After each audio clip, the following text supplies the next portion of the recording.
Job finding tips and strategies, resume tips, how to manage your references, micro-certifications, immigration, LinkedIn tips, and more. Welcome to Bernie Chats with Bart Zick, certified resume strategist. Listen for free resources and valuable insights.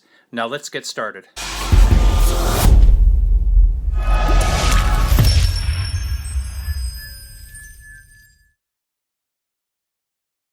Bart, thanks so much for joining me today. So we're talking with Bart Zick of KISS Career Coaching. And Bart has a YouTube channel that offers career advice, and he does career coaching. His YouTube channel has thousands of subscribers. I believe it's thousands at this point, isn't it? By definition, yes. Okay, sounds good. Perfect. It's pushing on 4,000, but it's growing. It's excellent. Yeah, that's a really great start. I started it just purely as a useful tool for my students. I'm a college instructor, post-secondary instructor in business. Great. And I noticed that many of my students, the great majority of whom are international students or people who have English as another language, they would be coming to me to ask questions, to talk after the lesson, the lecture, or the workshop.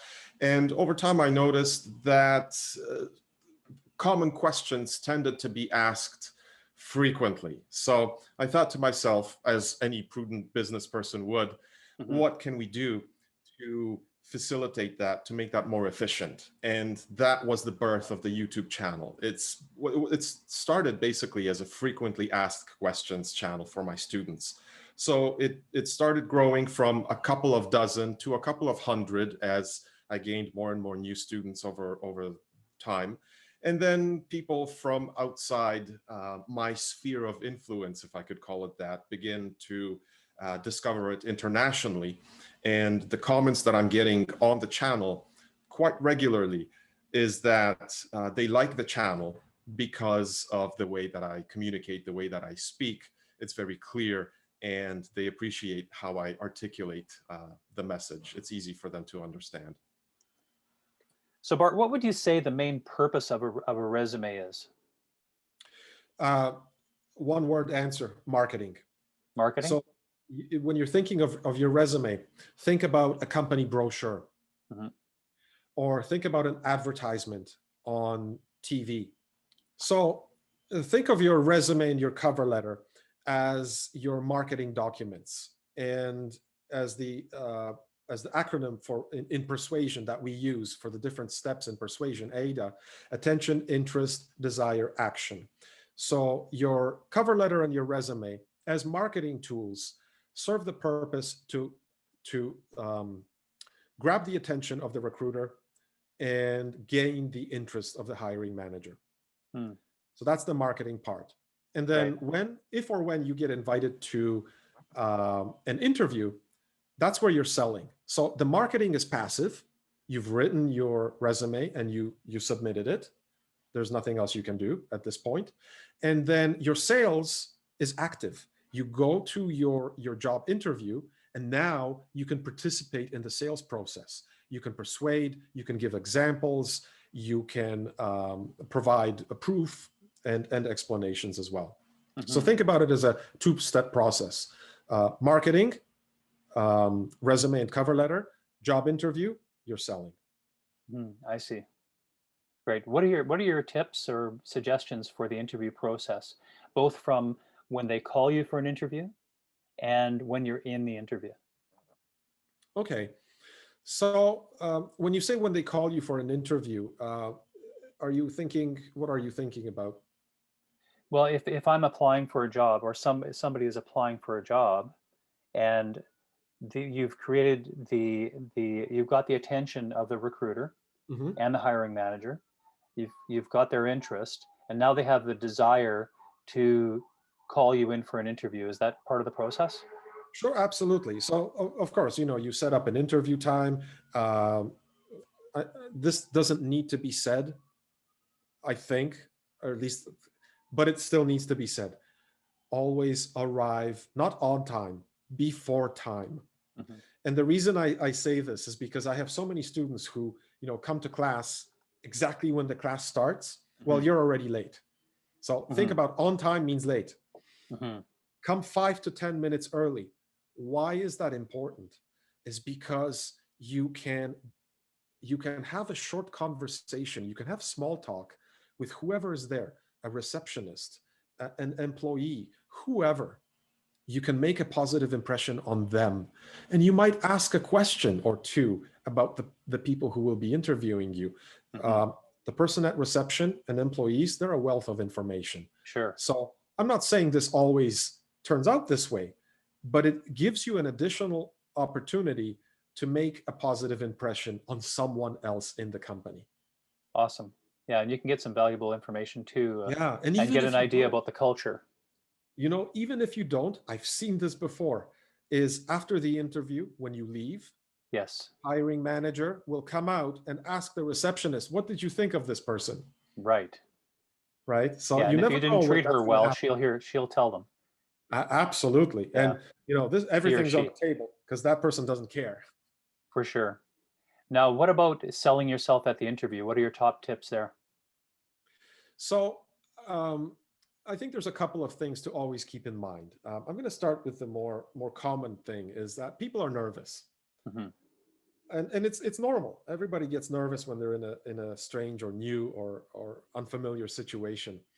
And I always tell people who feel this way, make sure you remember to breathe, Right. which means slow down when you're answering your questions, remember to breathe.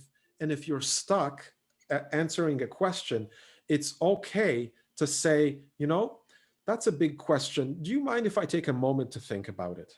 Mm.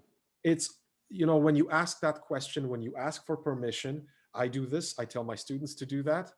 Nobody has ever said that the interviewer said no. They always say yes. And in fact, again, you're showing that you're professional because you're asking for permission. You're realizing that you're slowing down the conversation, but you're signaling it. You're communicating that you know this. It's going to take you a moment to think about it, and you're asking for permission. The key Right. here is don't take 5 minutes to think about it. Right? You don't Well, want to. and it's an indication that you're not going to give a hasty decision, a hasty answer. Absolutely.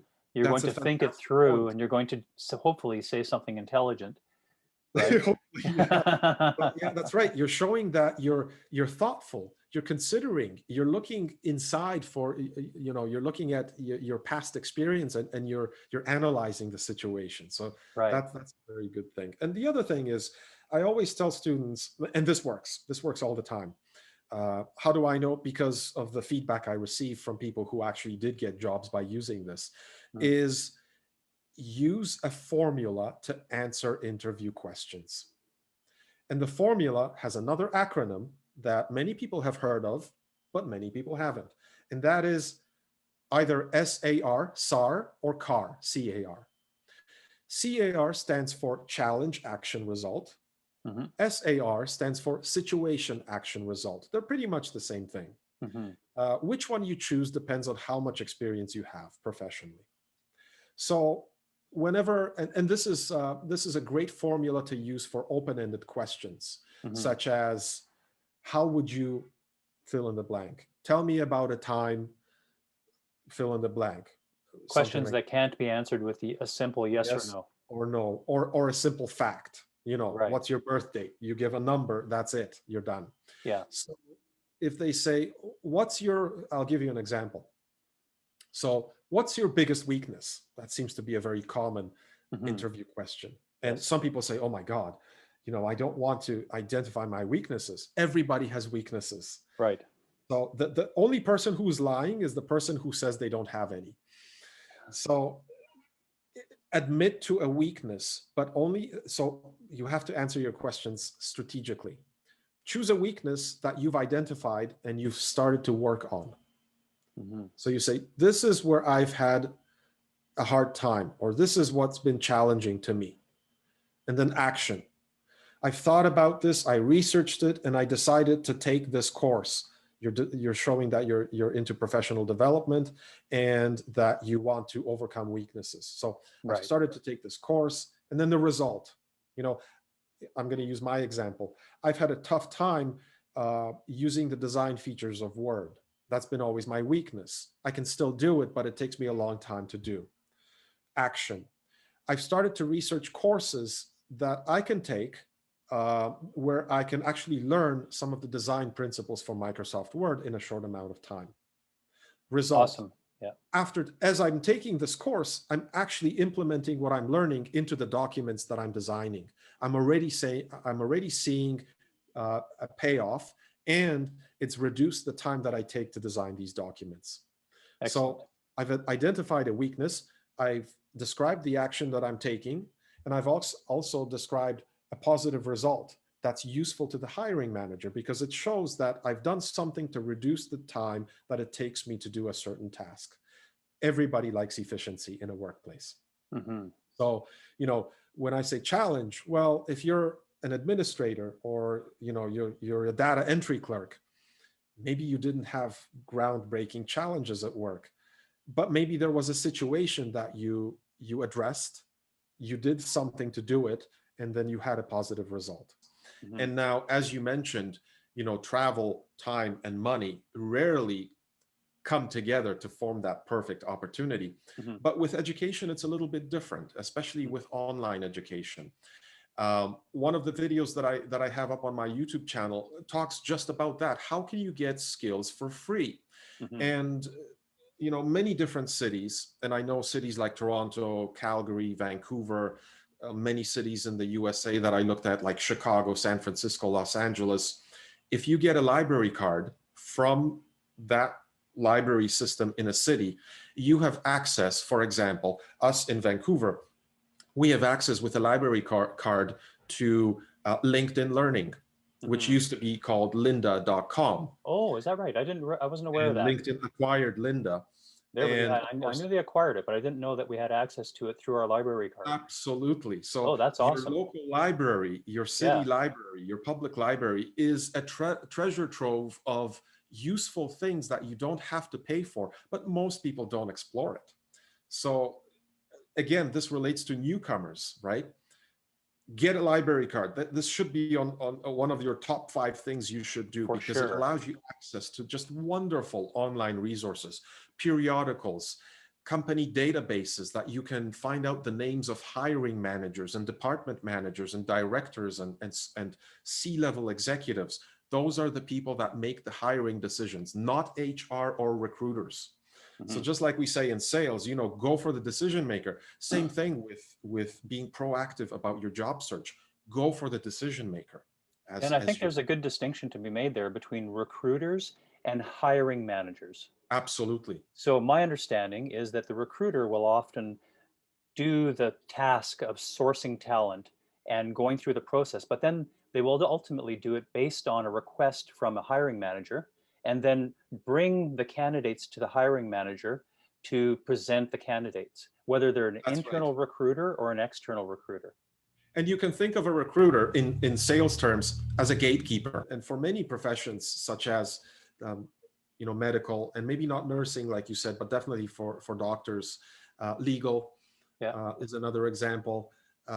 People who have those professions in other countries should be prepared to do something else in Canada, or at least to pursue further education to be able to work in that field. However, having said that, one piece of advice I think that I would have, and it doesn't apply for everybody, but it does for people who are planning to immigrate to Canada, mm-hmm. who have the luxury of time before they actually arrive here, is that any type of internationally recognized designation that they are able to get in their home country is acceptable here. Let me give you an example. Project management. Mm-hmm. So if somebody is a project manager or an engineer of some sort in another country, and I get a lot of, I communicate a lot with engineers from Brazil, from the Middle East, and from India and Pakistan. Mm-hmm. Lots of IT and lots of engineering. If you're planning to immigrate to the USA or Canada or Australia, get PMI certified, Project Management Institute, because that's recognized all over the world. Oh, okay. For IT professionals, any type of Microsoft certification, Cisco certification, any type of industry certification is valuable here. Salesforce. So absolutely, what is a Salesforce administrator? Being certified as a Salesforce administrator is golden here.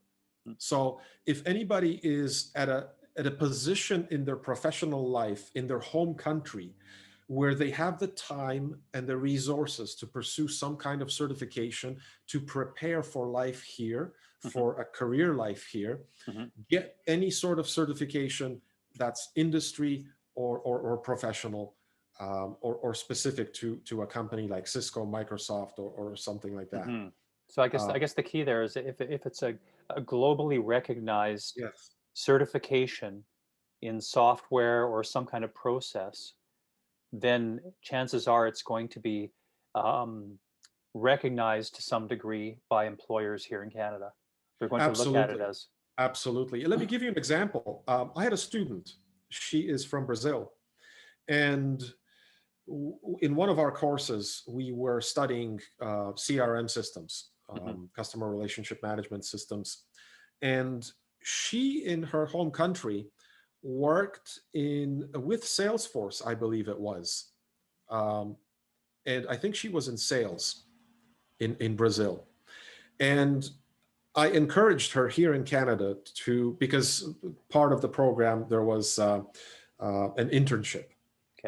So I encouraged her to actually pursue some kind of internship with a company that's related with her career, because unfortunately, a lot of the people, for the reasons we discussed, end up doing their internship at Starbucks, or at the Amazon warehouse or something like that. And meanwhile, they are educated engineers, So I said to her, try to do that, because you have some valuable skills and experience. And in fact, there was a company here that hired her, and they wanted to keep her. The challenge was her legal status here. Okay. Her legal status was work and study visa. Okay. And even if she did get employment, which she did, she would need to be sponsored by that company. And there was a lot of information, both in the USA and Canada, about this type of immigrant sponsorship, where companies would sponsor people. And unfortunately, many immigrant consultants encourage their clients to take advantage of that. The reason I say unfortunately is because it's a complicated process. It's a lengthy process. And most companies are not willing to go through it. Right. What are the kinds of situations where a company is willing to go through that? Because it is a big responsibility for a company, from what I understand. It is. Now, I'm not a legal expert. I'm not. And Right. whenever, if I could recommend something that might not be popular with many people and many institutions, I would recommend, if you have a choice, and again, this is going to be disputed, but if you have a choice between an immigration consultant and an immigration lawyer, who will cost more, invest in yourself and go with the immigration lawyer. You will avoid a lot of pain, a lot of disappointment, and save a lot of time. You could avoid a lot of pain and a lot of disappointment. More than likely. If I'm going to be told no, I would rather hear it today than 3 months from now. Got it. So I'm not going to talk about that anymore, because, like I said, enough. many people would dispute this, and it's fair. And I've heard it said before. So I'm not going to weigh in on that too much, because I'm not a lawyer, and I can only speak from experience.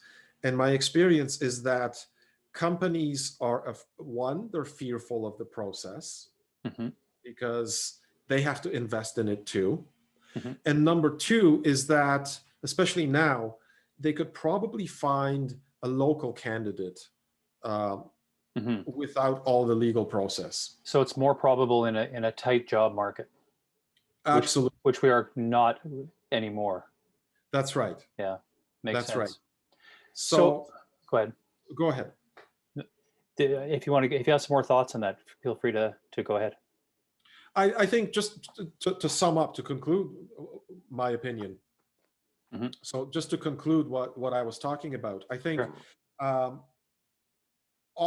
oftentimes it can work, but oftentimes it doesn't work. What I Mm-hmm. mean is being sponsored by a company. Mm-hmm. It's a risk. Right. But the advice of getting some sort of international designation Yeah. or professional designation that's recognized all over the world, that's strong. That's great advice. I've never heard it put that way, and I think that's very good advice. Yeah, that makes a lot of sense. So we've touched on education there, and I noticed you have a lot of designations behind your name. You're an MBA. More than the letters in my name, yes. Yeah, yeah, that's true, because you do have a very short name. I should get a shorter name, and then maybe my letters would just abbreviated B. Yeah, of course I have to pay for the letters now. So can you tell me what the designations are and how relevant they are for your career, and maybe a little bit about your teaching is it a college or university? I'm a contract instructor at the moment. So Okay. I typically teach in colleges, because in universities, typically they require a doctorate degree. Mm-hmm. And my resources are directed elsewhere. Sure, at sure. the moment. Both time and money. I spend enough time in school. Yeah, I gotcha. Now, having said that, I say that a little bit jokingly, because there is a trend now for micro certifications. Okay. And very should interesting. I elaborate on that a Yeah, little please bit? Please do. I'm interested in knowing about that. So when I said I'm done with school, it doesn't mean I'm done with learning. Mm-hmm. In today's world, and we can see how quickly technology changes and how quickly things change in general. Mm-hmm. I believe that my time would not be wisely used and my resources wouldn't be wisely invested to pursue another university degree. Mm-hmm. Why not? Because it takes between 2 and 4 years, mm-hmm. depending on what you're doing. And during that time, the world is going to change tremendously. For sure. And there are certain organizations that really stay up to date. Some technical colleges, some technical institutes do stay on top of these things. Mm-hmm. But oftentimes universities, and I hate to say this, but they don't. Mm-hmm. But going back to what I said about micro certifications, these are things you can earn certificates, you can earn diplomas, you can earn things of a similar nature that are respected and accepted by employers. And I mentioned, in our discussion a moment ago about things like being Cisco certified or Microsoft certified. These are examples of micro certifications. Mm-hmm. You can take them online. Right. In many cases, you have to do a short case study at the end with a team. Mm-hmm. You might need to do some sort of an examination, but you don't need to invest 2 years or whatever of full-time study and put your career on the back burner. Right. So this is becoming more popular and more accepted by companies. And we've mentioned previously things like LinkedIn Learning, mm-hmm. like having a library card and being able to access that for free. Mm-hmm. And then putting your certificates in your LinkedIn profile. So, maybe it is the equivalent of a bachelor's degree or a master's degree, but it's evidence to any type of employer that you are committed to professional development and continuous learning. Yes. You're signaling just by doing that to your employer that you are flexible, that you are up to date, and that you are continuously developing. That makes sense. Yeah, I have a little antidote on that one. A mutual acquaintance of ours who teaches social media was asked by a college to create a course, and he said, "Okay, great. When do you want to implement the course?" And they said, well, it won't be for at least 6 months, maybe 12. And he said, well, whatever I create is going to be outdated then, Yeah, right? So it just didn't make absolutely. sense. So there's a perfect case where certification is going to be probably a lot more current, or at least provide you with what's current at that time. So Absolutely. And especially if it's related to social media. I mean, I work on YouTube, and mhm, I can't comment on other platforms because I don't use them professionally. But the algorithms change all the time, mhm, right? for sure. The interface changes. So chances are exactly what you said. You know, what you learn, learning this type of thing right now, it's a snapshot in time. Right. 6 months down the road, the reality is going to look very much different Yeah. compared to the snapshot you took 6 months ago. So that's a great argument for, there's a few great arguments for micro certifications, as you're saying. One, the globalism of it, and the current information that you're getting when you're doing such a certification. Absolutely. Another example is you can get certified in Microsoft Office. Right. That's a valuable Oh, certification. that would be You because know? I believe the statistic is something like, it's almost like the brain. We only use 10% of what's possible. The features that you have Yeah. So in that suite of software. yeah, whatever you're doing, people, with Microsoft Office, there's probably 10 times more that you could be doing. Exactly, Yeah. So exactly. it's And really worthwhile to take a course. but look at it this way. I'm actually starting to take a course through LinkedIn Learning on Microsoft Word, Mm. because I'm interested in being able to get to know the design features of Mhm. Microsoft Word in more Nice. detail. And I'm using Microsoft Office or Microsoft Word. I think it's 16, version Mhm. 16. But look at all the other prior versions, and look at now offices are using Microsoft Office 365. So whatever you get certified in right now, Mhm. by the time you finish your certification, there's going to be another version of it. So Chances you're are, always playing catch up. for sure. Always playing catch up. So this is why being able to demonstrate, not just talk about it, but show and demonstrate that you are dedicated to continuous learning and development is a key attribute that Mhm. employers are looking for. That And that makes a lot of sense.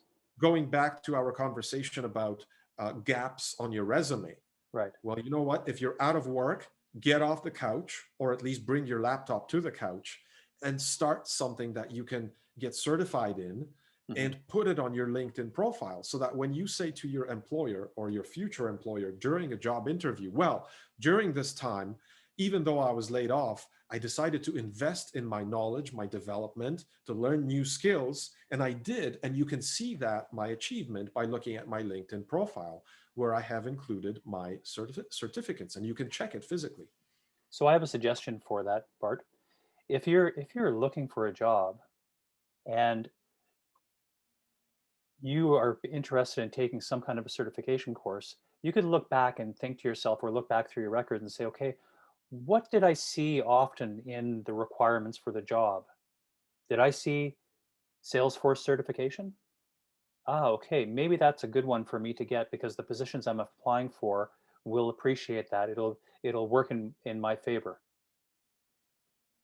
right? Absolutely.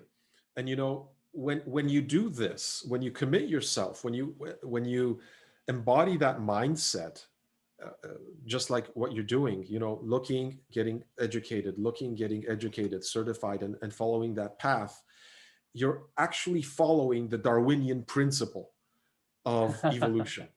Okay. And I thought about this because that's how I developed my career, and that's how I found myself in this career. I thought to myself that this is, what I was doing, because it took me a long time to get here, and with lots of doubts and lots of tangents and so on.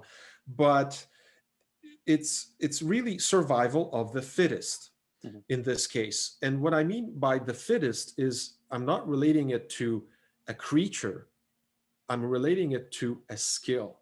Mm. So you look back at what you've been doing in your past, and this is how you can develop your career to something that is really you, that reflects you and your values, and just it's you. Then you don't have to worry about the work-life balance thing, because it's just your life. Right. Pay attention to what you really excelled in. And I don't want to say be happy, because that's happiness is different. Right. What you excelled in, where you provided the most value to your employer, to your customers, to people.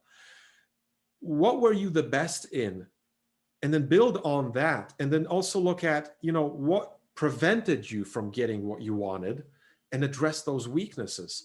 When you do that, you're supporting the fittest. You're developing that, and it's growing, and it's becoming better, and it's matching your talents, it's matching your strengths. And so, we can look at the past and we can't change it, but we can learn from it. We can't shape the future. We can't, plan, or I should say, foretell the future, but we can influence the results by taking what we identified and analyzed from our past, working on developing it, and then thereby shaping the future that we envision that is the best for us. And it's a gradual evolutionary process. That's how I got to where I am right now. And I think that's what I suggest to my students who are confused about their career path. The designations that you have, Right. the MBA, and which ones What do you those have? things mean? And yeah, what do those letters mean, Bart? And how have they helped you in your career path, and what do you recommend for other people? Because sometimes people, especially if they're immigrants, they might be applying to positions that they're overqualified for. Right. Right. So first, if you can maybe unpack the designations, and then tell us about Sure. the process of conveying that on a resume and matching it to the job. So I just mentioned the way I see my career development as an evolutionary process, and those designations actually are the milestones or the markers of that evolution. So I have to go a little bit further back. I'm going to start with the MBA, because my bachelor's degree is completely unrelated to what I'm doing. It was something that I was passionate about when I was in my late teens and early 20s. But then reality and life happened. So at the time that I decided to do my MBA, I was exploring the world, experiencing the world, exploring my strengths, exploring what interests me, like many people do at that age. And I was working in Japan at that time, and I was dealing with, I was working for the Ministry of Education in English, in a province in a prefecture in Japan. So I was dealing a lot with school trustees, with politicians, with business people, and not just students. And during that time, during that experience, I developed an interest in business. And I thought, how can I get myself into the world of business and learn more about it in the quickest way possible that I can? And so I did a bunch of research, and I discovered that I can do an MBA because my grades were fairly good from my bachelor's degree.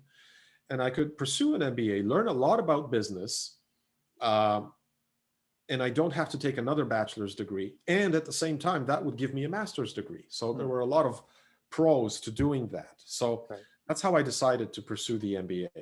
And now, what was the bachelor's degree in? You got me curious now. In environmental science. Nice. Okay. So, my background is a hippie. So now I don't regret what I did. It really opened up my eyes to a lot of things as well. Sure. But unfortunately, it didn't result in a career. Right. And that brings me back to a lot of, unfortunately, I'm going to comment on this as well, but probably not a popular comment, is that, a lot of the programs in universities are not to help you get a career. They're designed to increase the university's profit. Interesting. And so that's all I'm going to say about that right now. But I decided to do an MBA, and I really didn't specialize in anything because I didn't have a background in business. It was all completely new to me. So the learning curve was, it was like that. I'm sure. but it really, again, exposed me and opened up my eyes to a completely different world that I wasn't familiar with at the time. But I'm glad I did it, because now, because of this designation, I can teach in colleges. And because of Right. that designation, it opened up a lot of doors to working in various corporations over time. And anybody who's starting their career in business, I recommend to anybody, even if you don't want this as your career, get 1 or 2 years experience in corporate sales. It's the best business education you can get. Yeah, that's true. In terms of hands-on. So that's the master's part of it. And then I continued to work in sales for about 10 years or so. But I started to discover that in my evolution, one of the things that I was very effective at, and it provided me a lot of satisfaction, was helping onboard new employees, like new salespeople, and also to teach my clients how to use the products that I sold them, or that they would buy from the company. And I started to focus on that more. And so that kind of led me into teaching part-time at colleges. And then I decided that, I want to see if I can kind of bridge the college education with corporate education. So that's the CTP, which is the Certified Training Practitioner. Ah, okay. And it's through the Institute for Performance and Learning here in Canada. So it's essentially corporate training. But corporate training goes hand in hand with business training in post-secondary institutions, because there's a lot of hands-on experience. Well, there's a lot of what we call transferable skills there. Oh, absolutely. Yeah. And with business, I think many colleges do a wonderful job at business, because in many cases they're a lot more hands-on than university courses. Okay. You actually have to do real life stuff, real life projects on a daily basis, and then they go off do an internship in a real company. So they're more practical than theoretical. Absolutely. Yeah. So my training as a corporate trainer transferred very well into teaching business in colleges. Sure. And then the most recent certification, which is the CRS, is Certified Resume Strategist. Oh, really? Wow. And that's with the Career Professionals of Canada, CPC, which is, again, a national organization, but the principles apply equally to the USA as well. And, for the past 8 or 9 years, part of the courses that I was teaching at college was career development and resume writing, because it's part of the writing part of business education, and writing and creating cover letters. And I quickly discovered that not only students, but a lot of people in their careers are not able, they don't know themselves very well. Right? Now they operate automatically, so maybe they never took the time to look inwardly about how they arrived at the position they are at right now. But I've dealt with senior level, clients, and I've looked at their resume. I'm thinking, you're coming to me for help? I should be coming to you, But I discovered that that's not the case. The case is that it's much more of a coaching situation or a coaching conversation, and not so much resume writing. This is why I decided to pursue the Certified Resume Strategist designation, because of the word strategist. Writing a resume is a strategy, and not just getting to know, not just identifying your career progression, but what made you do it? Why did you do it? And I ask some people, what are your accomplishments? And the typical answer is, I don't have any. Especially if we're looking at people who are just beginning their career. And I say, no, wait a minute. Let's review. And then we have a conversation. I ask them some pertinent questions, and then their eyes open up and they say, wow, I didn't know that's an accomplishment. You see, because you didn't look inwardly. So the way I work with clients on resumes and students as well, is that it's not a resume writing activity. It's a getting to know yourself activity and recognizing what your weaknesses are, what your strengths are, being able to talk about them, being able to develop a plan for, mitigating the weaknesses and capitalizing on the strengths, and then communicating that in a resume, which is a marketing document. It's not a job search document, it's a marketing document. So, I say to my students and clients, what's your value proposition? And they say, what does that mean? And I say, okay, let's talk sales. Yeah, that's right. It's very transferable. And it's almost like you could break it down into two segments. One, learning about and understanding the topic, and then two, putting it onto paper, right? Makes sense. Absolutely. I love that. I love this whole strategy idea behind resumes. It sounds very valuable. It could be very valuable for a lot of people. And it's absolutely a strategy, because what works for applying to one type of company or employer will not work for another type. Totally. There's a lot of research involved, and it is marketing and sales, right? I mean, as a salesperson, what do you do first? You research your potential clients, and as a marketer, what are the demographics? What do they need? What do they want? What problems do they have? And then we need to tailor a document that communicates how you, as the product, will help to solve those problems. Wonderful. Yeah, that's good. So figuring out where the gap is, where the need is. Exactly. And then explaining to them, the decision maker, how you're going to fill that need. That's right. So better than anybody else could.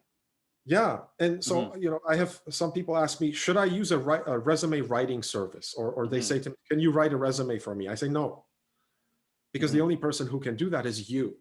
Right. But I can guide you. I can facilitate the process. And I'd rather do that, because I'd rather teach you how to fish than give you the fish.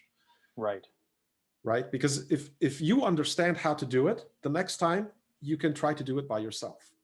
Now you're empowered. If I write it for you, I'm not empowering you. So what are the key things? What are the 1 or 3 key things that people should consider when they're going through that process of figuring out what the topic is going to be and what their proposition is going to be in the resume? All right, that's a big question. Let's see if we can break it down. I think the 2 words that I mentioned a moment ago, value proposition, is key. Being able to define what you as a candidate can offer. What value do you offer to your employer? And the value that you can offer, that you've defined, needs to match the needs and the wants and the challenges and the problems of the employer. And that's why I keep saying it's like sales. It is sales. It is, for sure. So being able to define, what do you bring to the table? Or simply answer the question, why should I hire you? And the answer is not generic. It's a little bit different for every situation. So being able to adapt that. Let me cover some of the basics of a resume. Why don't we do that? Sure. Should every resume be sent in with a cover letter?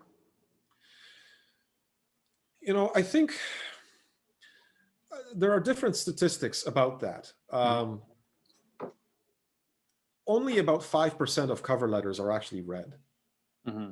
Okay, that's good to know. So, looking at that statistic, it might make you say, then I'm just not going to spend time or invest my time in writing one.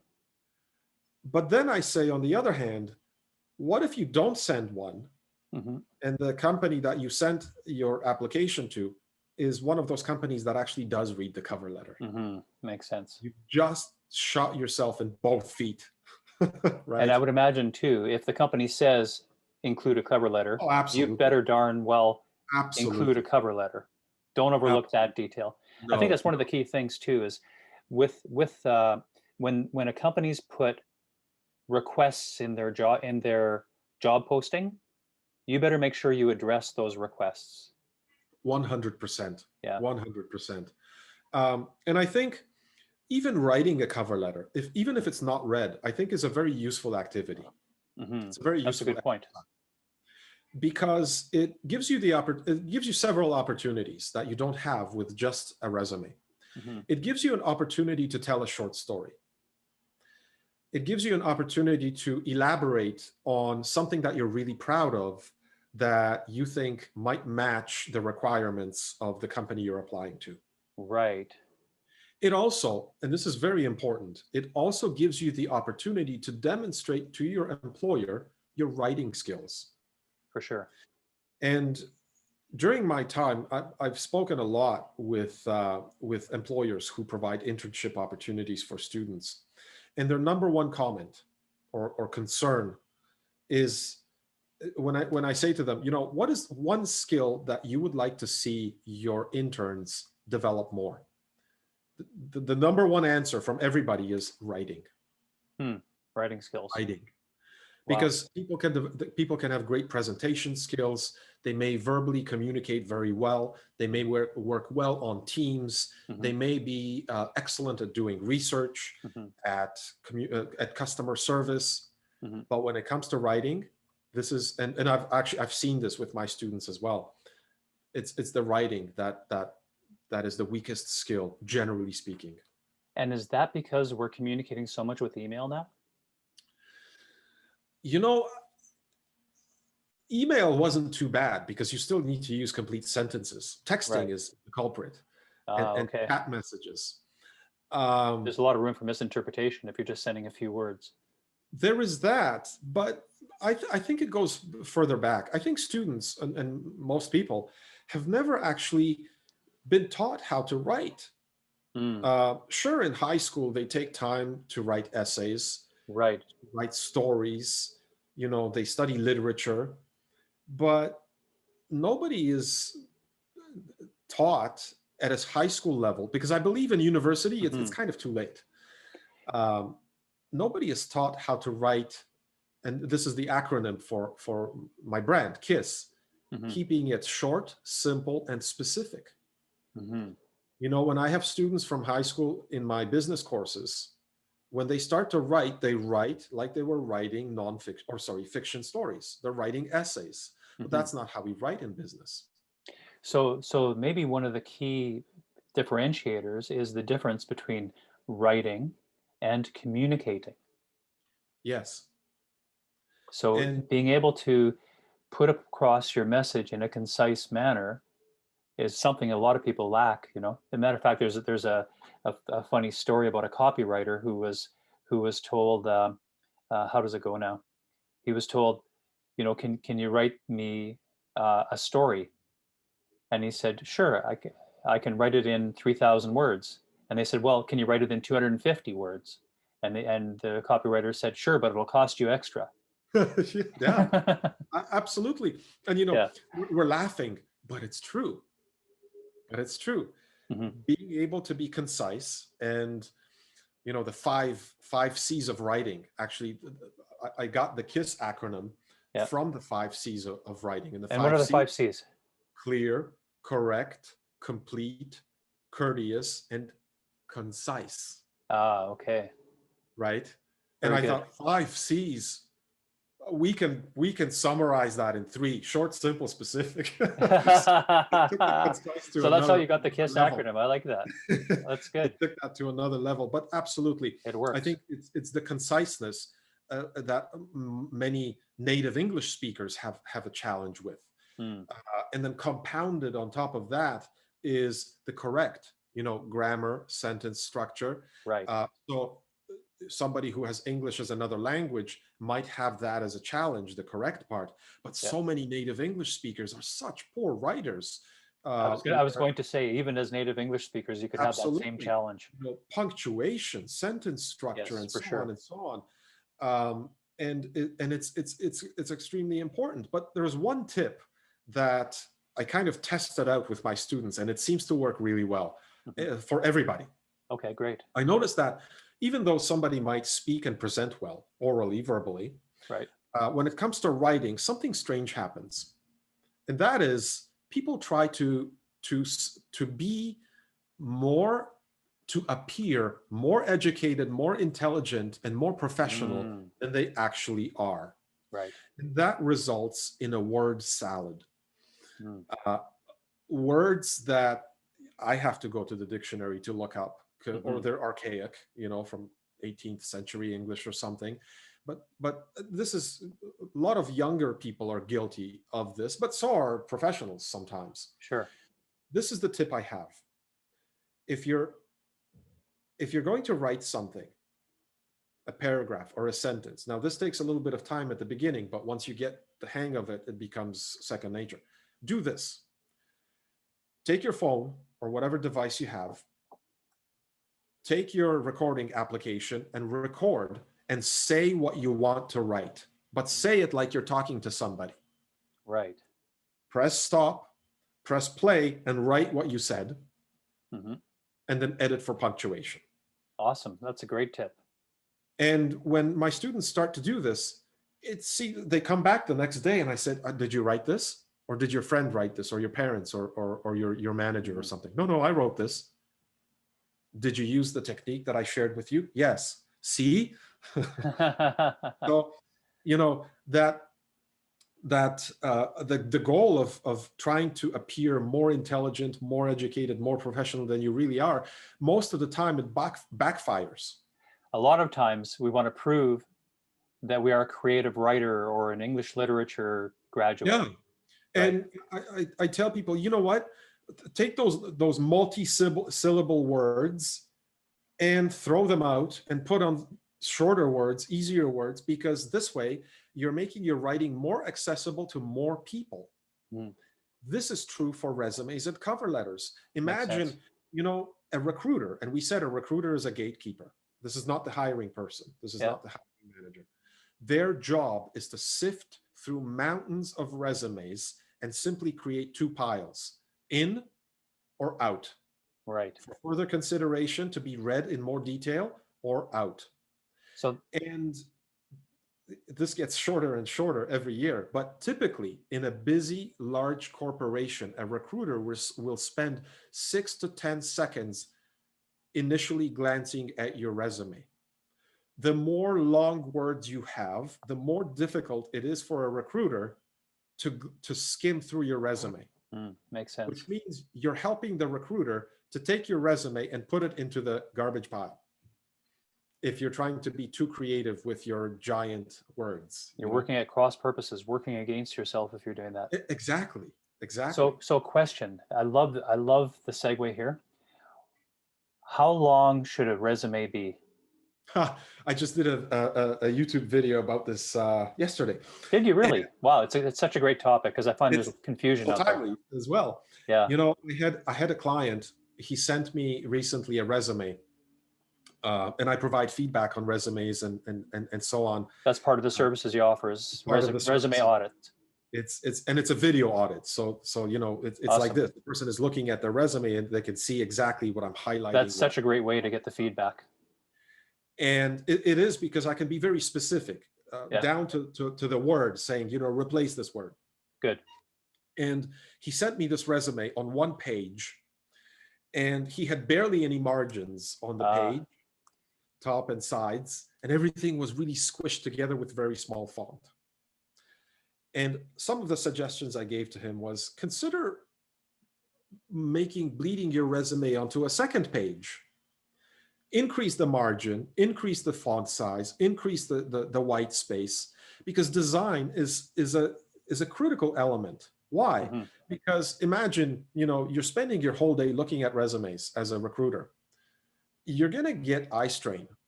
Yep. If you're looking at a resume that's chock full of text, it's going to make you cranky, especially if you've looked at hundreds of them in one day. Mm-hmm. And a cranky recruiter is not a friendly recruiter. Mm-hmm. Yeah, you're decreasing your chance. So I said to him, bring it over to a second page. And he said, but all the research I did online suggested that I keep my resume to one page. Wow, one page. One page. And I said, and this guy had, he was at the beginning of his career, but he already had work experience. Right. And I think he listed 2 companies that he's already worked at. He had some great accomplishments. He had some good education. And I said to him, elaborate about some of the tools you used, to do your projects in your school and elaborate on this and so on. And he said, oh, but that's going to make it too long. And I said, you know, these days with micro certifications, with continuous learning, with tools like linkedin.com and so on, your certification section, your education section should be growing as you progress in your career, because it's evidence of continuous learning. And so, that's a very good point. Yeah, and because of the trend these days. Now, a one-page resume may have been the ideal length 20 years ago, but it's not anymore. Right. And he said to me, well, actually, I told him, you know, how long your resume is doesn't really affect how much time the recruiter spends looking at it. Because there have been studies done. What they did is they hooked up all these electrodes to recruiters' eyes and brain, right, and they created a heat map. Now, do you know what a heat map is? Yes, I do. Yeah, it shows where you're focusing on. Yeah, it shows the screen, and it shows in color, like red is where the most attention goes, and yellow is a bit less, and then green is, and then blue where is the least. And it showed that recruiters spend the 6 to 10 seconds. That's the average, by the way, that a recruiter spends scanning your resume. They spend 6 to 10 of those seconds looking at the top third of your first page of your resume. So he said, well, shouldn't I make my resume one page then, so he could see, or she could see all the information? I said, but wait. I said, no. What that means is that your most relevant, your most important information should be in the top third of your first page of your resume. What does that mean? And where do they spend their time looking? They spend their time looking at your name and your contact information, the first 1 or 2 positions that you most recently held, so reverse chronological, and also if you have a profile statement or summary of qualifications or career highlights.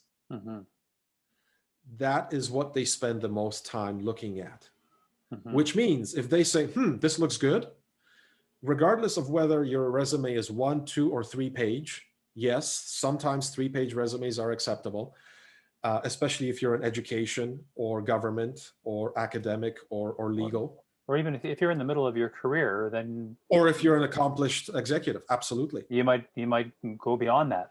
Absolutely. Now, I had a client who came to me with a 15-page resume. Did he call it did he say it was a... That's a little bit too much. Did he call it a book? Well, it depends where the person is from, because it's cultural too. For example, in Europe and the Middle East, the CV, right, or the curriculum vitae is more common than a resume. And a CV is what is the real difference? I think there's a lot of confusion about that. What is the difference between a CV and a resume? The CV has you elaborate on your education experience a lot more. Right. So you might include the courses you took, and the projects you did. You're a lot more detailed. So in a CV, you elaborate your education, not necessarily your previous employment history. Oh, absolutely. You also focus on the history, on all your experience. So a CV you provide is more much detail. More like a list. It's more of a list. Like a list of your history, whereas a resume is much more of a strategic document or a marketing document. I see. So it's equally important in a resume to pay attention to what you do include as well as what you do not include. You want to leave some stuff out to encourage the hiring manager to ask you questions or to elaborate. Because then they're like, you know what, I'd like to find out more about this. I'm going to call that person in for an interview. Right. Whereas a CV is, you pretty much listed everything there. So if you're going to work for, NGOs, non-government organizations, universities, university professors, they would much more tend towards a CV style. But what was I saying? So if the recruiter looks at the top third of your resume and says, you know what, this has a lot of information that matches with what we're looking for, we're going to put it into explore further pile. And then the hiring manager, or the next step in the hiring process, is going to start looking at the second and possibly third page as well.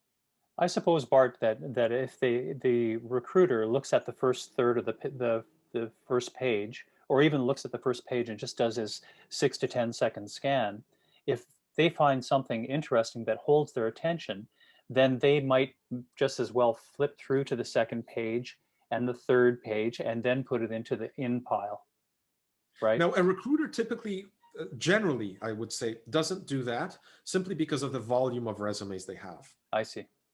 So it's kind of like this.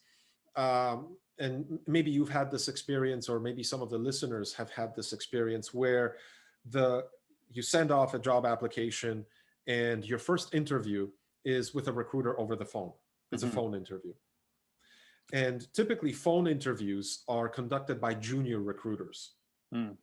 So talking with a junior recruiter requires a different strategy than talking with a hiring manager. And the reason for that is because a junior recruiter is, they have a form with check boxes next to the questions. Their job is to ask certain questions, and their job is to qualify or disqualify you, depending on your answers.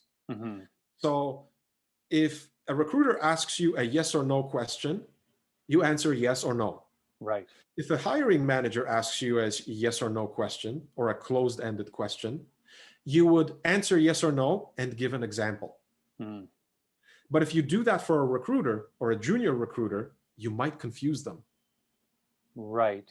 Because they're looking for through the check boxes and saying, did he answer yes? Did he answer no? Yeah, but you give them a maybe and they're like, well, maybe I'm just going to put no.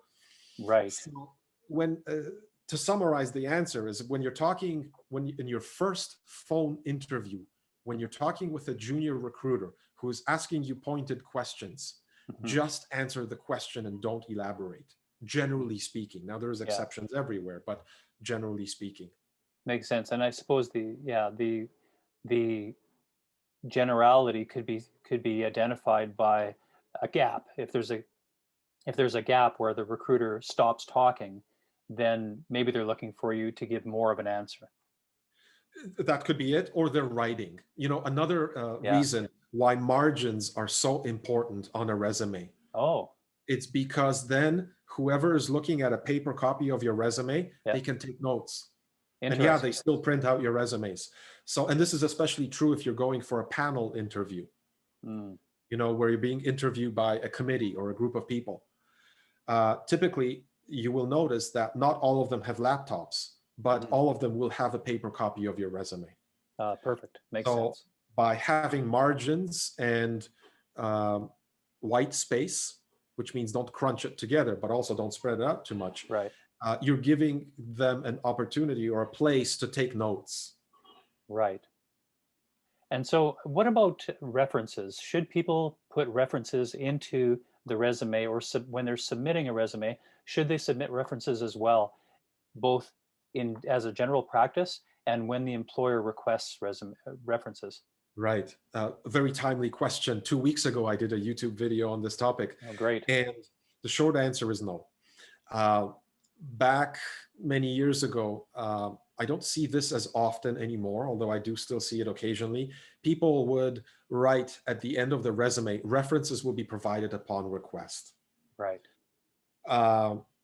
That's pretty much common sense. There's really no need to write that, because if a employer wants your references, they're going to ask, right? They're not going to sit there and go, So the first tip is the phrase references will be provided upon request. Take it out, never put it on your resume. It serves no purpose, no strategic purpose. Now, unfortunately, there are still employers who ask for references even before you're shortlisted as a candidate. They should not be doing this, because managing your references is a professional thing to do. So before I answer the second part of your questions, I'm just going to say that anytime you ask someone to be a reference for you, treat them professionally and make sure that when your potential employer does say that they're ready to contact your references, get on the phone, not email. Get on the phone to your reference and tell them and say that, you know, I'm very proud to say that I've been shortlisted, and this somebody from this or this company may be giving you a call or sending you an email shortly. Mm-hmm. So always do that with your references.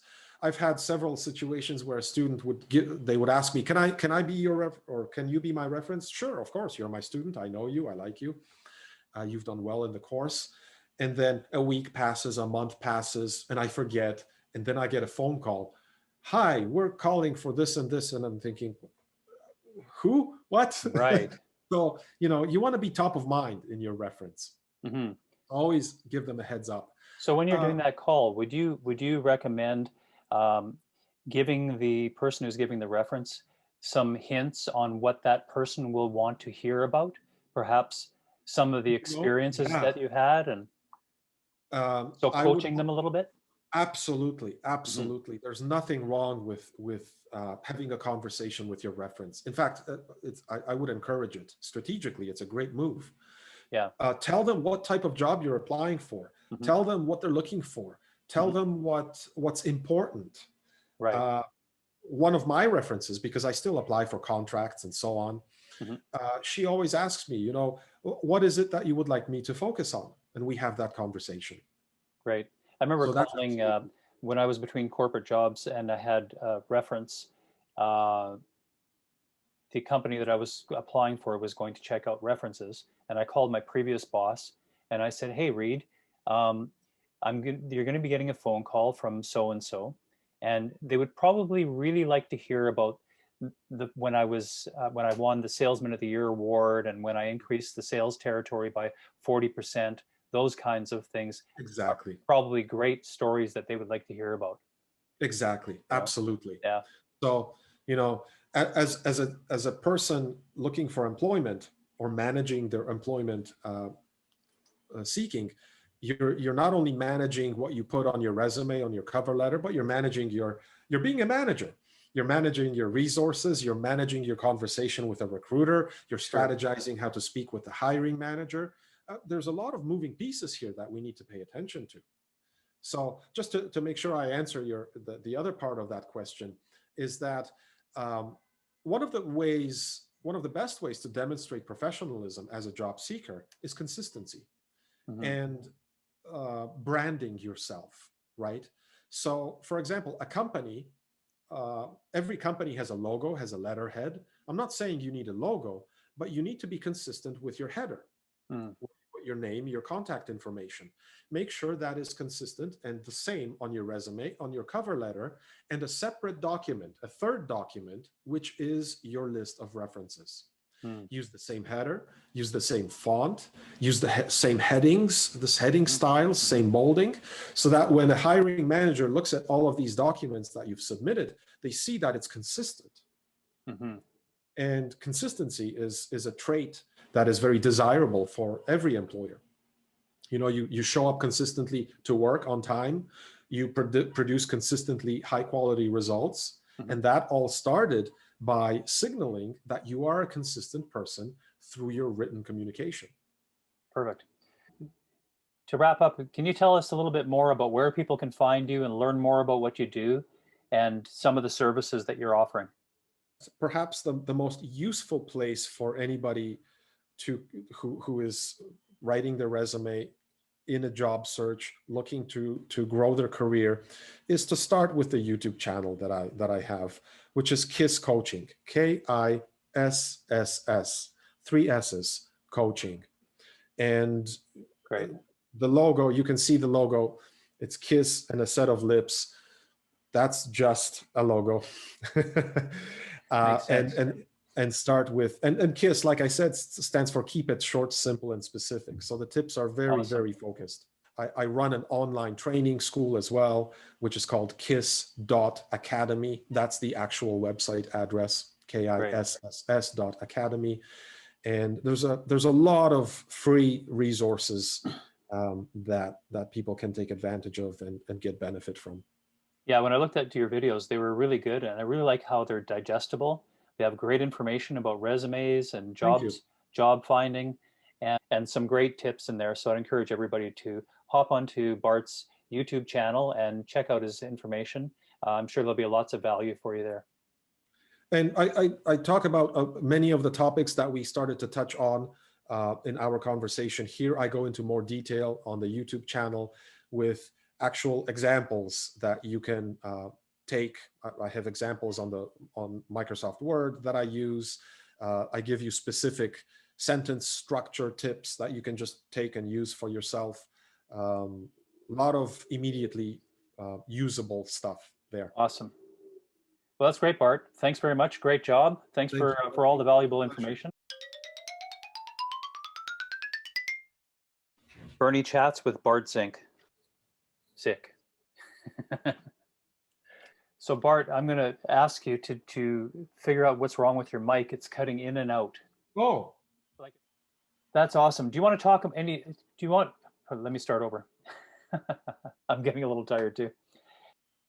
And cover letter are part of your marketing. So volume. Is it volume again? Yeah. Yeah, feel free to grab a drink when you're on there too, Yeah, and it's, nice and clear, so it doesn't block anything. Well, vodka usually is. Yeah, a lot of times we want to prove that we're most of the time a lot of times we want to prove that we are a creative writer or an English literature graduate. Yeah. Great. And thanks for motivating me to get out and walk more. Absolutely. If you want to lose weight, just go on a 1,100 kilometer walk and simple as that. That's awesome. Okay, great. Thanks. We'll be in touch. Thank you. Take care. Bye now.